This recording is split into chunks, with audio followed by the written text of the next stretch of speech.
Hi, I'm Marla Niederer from OrsinisAngels, and I wanted to share with you a little bit of what I've been up to lately and how I've been working on my figurative art practice. So I came across this magazine article in Somerset Studio by Megan Quinlan quite some time ago, and I was very intrigued with what she was doing with her paper dolls, kind of mixed media stuff. And she used this as practice, where, you know, she felt like by doing a little bit every day, she became better skilled as an artist. And true, practice does improve your skills. The more you practice, the more skilled you are in your artwork. And she used this paper doll format for her practice.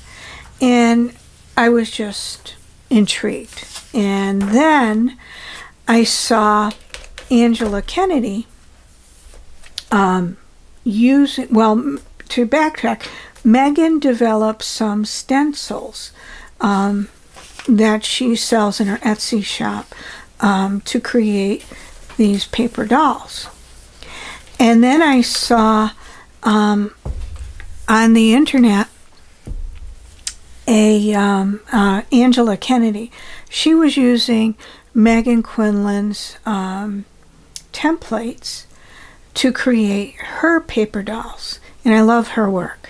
So I was inspired by both of these artists. But I'm not very good at doing exactly like other people do. So I always put my own take on things. And that's you know, we're all creative, and we all take different things and inspiration from others around us and classes and artists and things like that. But for your own style, you kind of pick and choose what you want and what works for you and what doesn't. And it's all a learning experience and an artistic journey. So anyway, I thought it was a wonderful idea to practice my figurative art, and also to practice something that I really need to work on are my floral watercolors and my landscaping. So I decided to do a series. And I'm not using anybody's templates or anything. I started out with this, where I just use a reference photo that I found in the public domain on Wikipedia. And I think it was Queen Victoria, a photograph for the face. And I didn't try to make it look like her. I just kind of used it as a reference for the shading and things like that. And then I started doing several other, because I really thought this came out nice and I had fun with it, and it was a fun way to practice both my figurative art and my florals and my landscaping.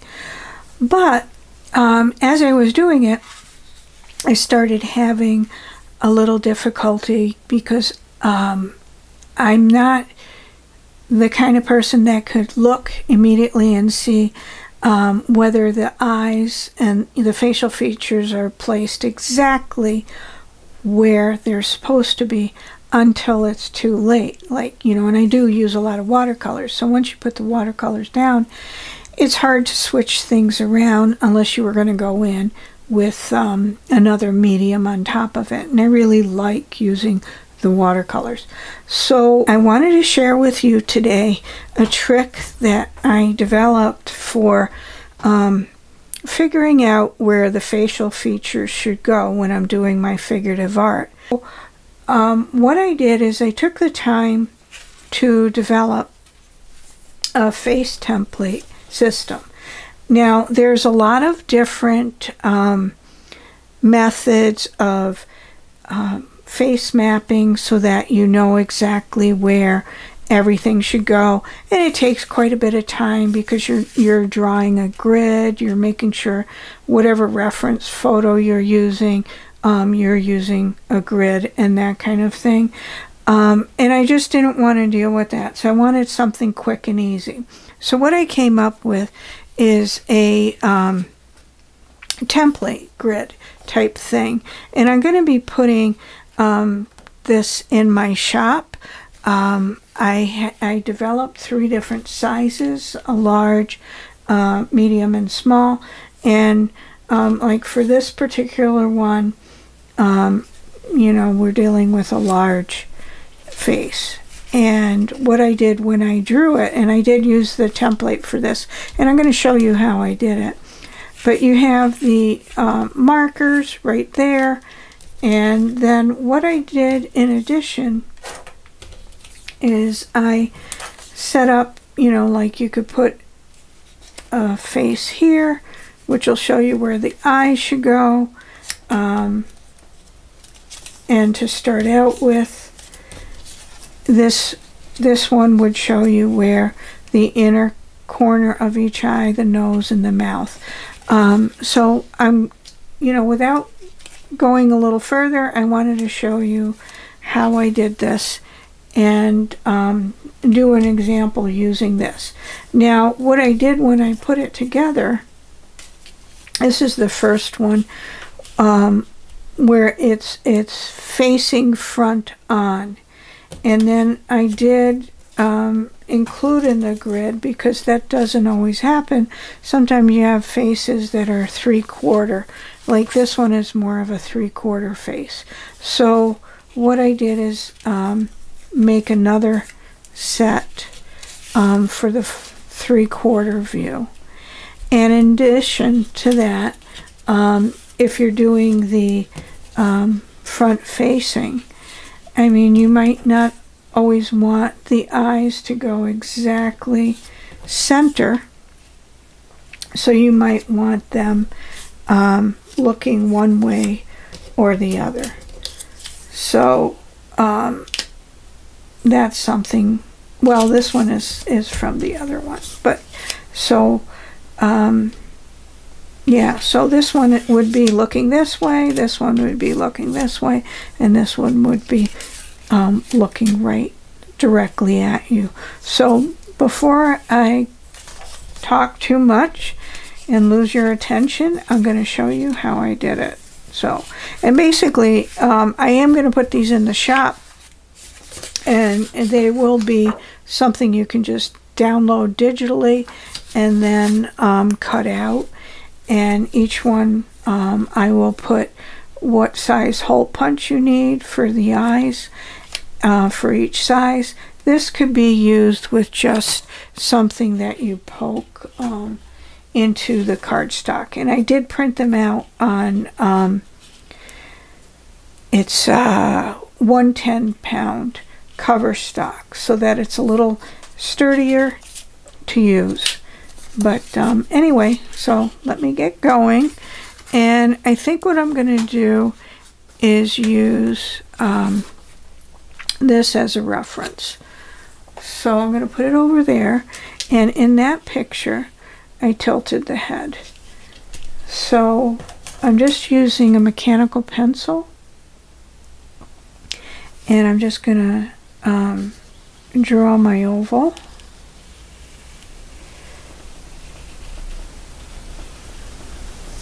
And I'm going to make a indication of where the center line is for the 4 spaces, so that I can come back in if I want and use this grid. Okay, there's that. And that helps with the placement. So the first thing I'm going to do is match up this first face template, and I'm just going to put a little dot in the center of the inner and outer corner of the eye.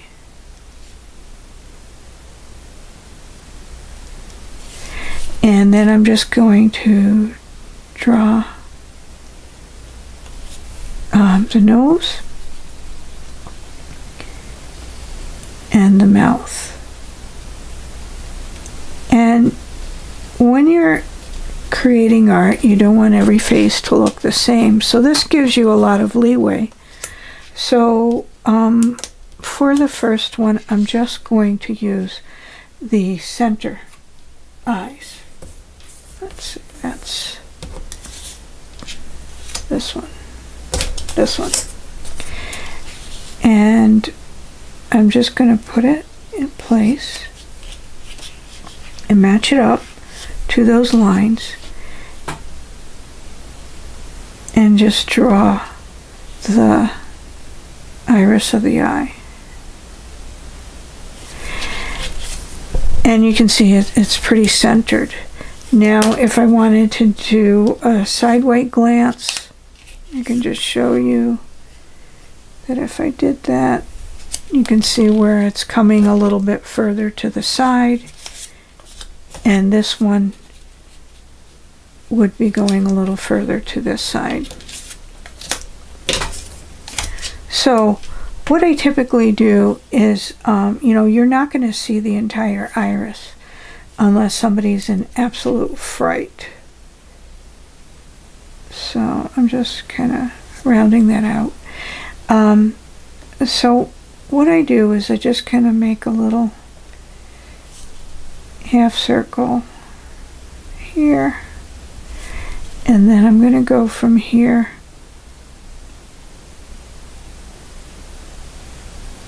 to give a shape to the upper eyelid. And I'm going to do the same here.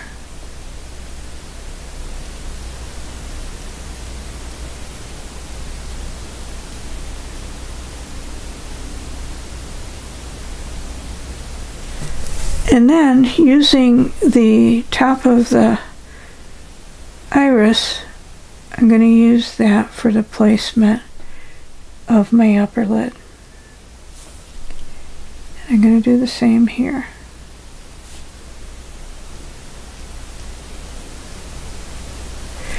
And then I'm going to come right beneath.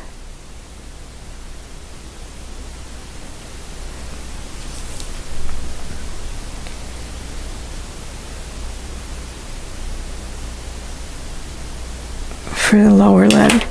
And then I like to use, and the mechanical pencil I'm using is just, you know, I like mechanical pencils. You can use whatever pencil you have or like, and this is pretty thin lead. It's a 0.3, and I like that for sketching out because it just kind of is very light and easy to use with watercolors, and that's what I usually do. So I'm just going to erase that.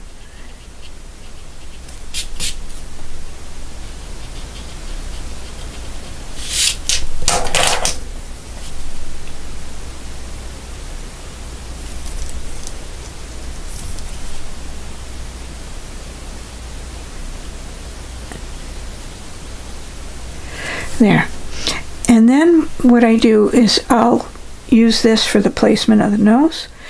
And so I'm going to put her nostrils in.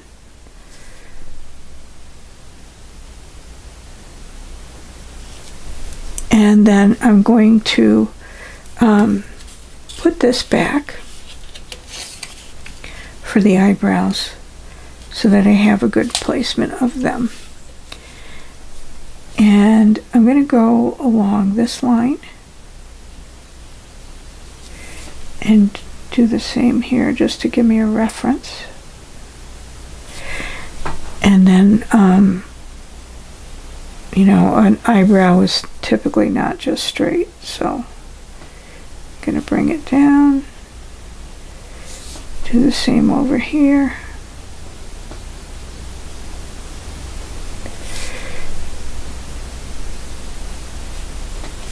Okay. And then for the nose, we're going to put the flares of the nose.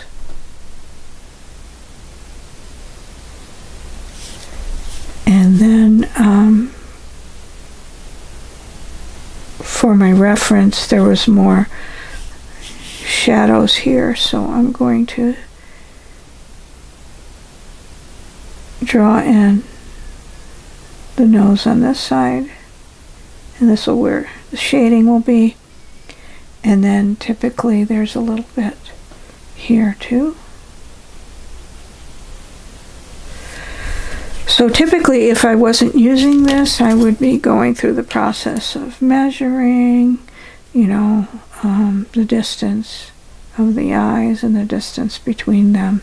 So this, I don't even have to do that. I can just kind of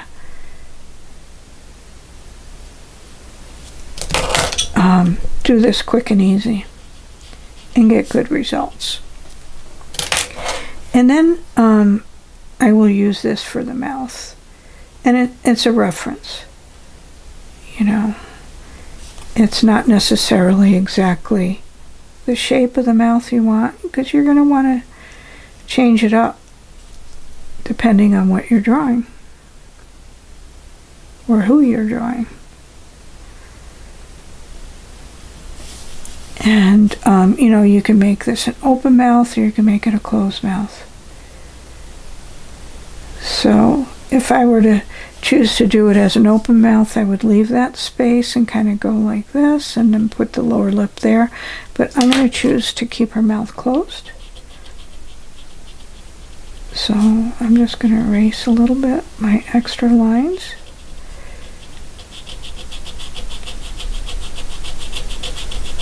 And I can roughly see where the lower lip was. And I'm just going to basically put a little bit here. And there I have the placement, but I'm finding that I want my chin a little longer. So I'm just going to make that a little longer. And the face that I'm using as a reference is a little wider than this oval. And then it kind of comes in.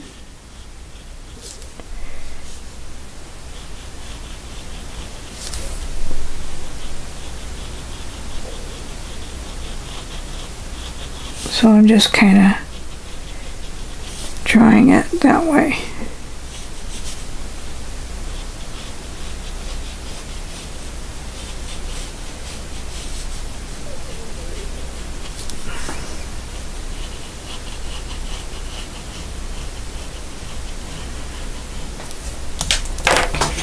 And then I'm just going to kind of erase that.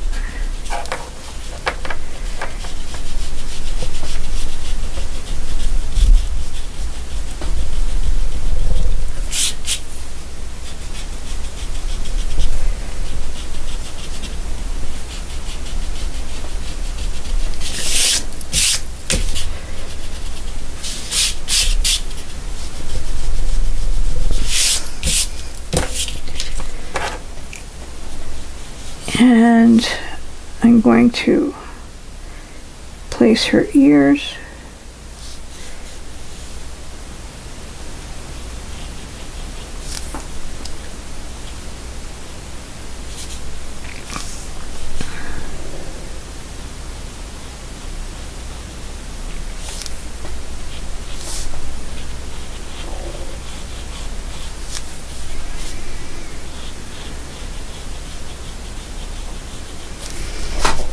And just kind of play with the shape of her face a little bit.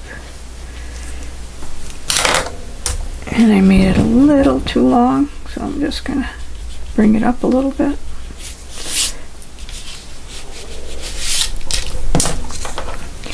And I'm going to give her her neck.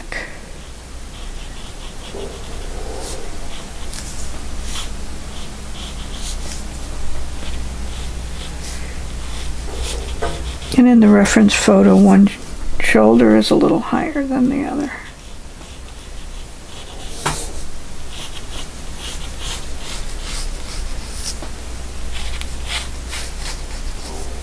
Okay. And that was pretty quick and easy. And then, you know, you can put whatever hairstyle you want. You know, use your artistic license or your reference photo, whatever you're doing.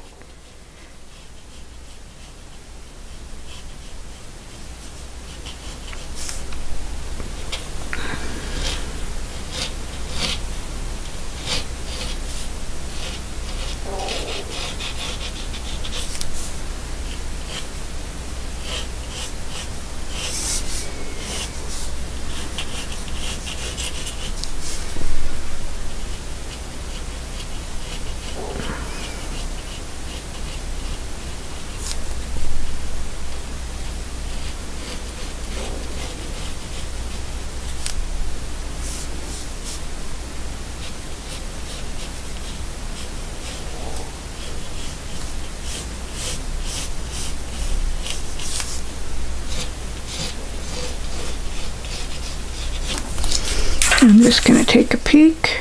Okay, so that looks about right. And then what I'll do is just erase the excess marks and come back in with watercolors.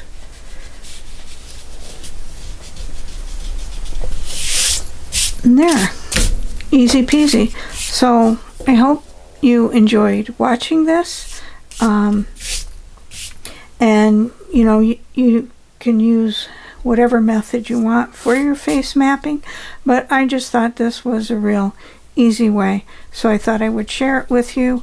And I will put a link to the templates in my shop for you in the description of this video. So thank you for watching my video, and I hope you're enjoying a really creative day, and I will talk to you soon. Bye now.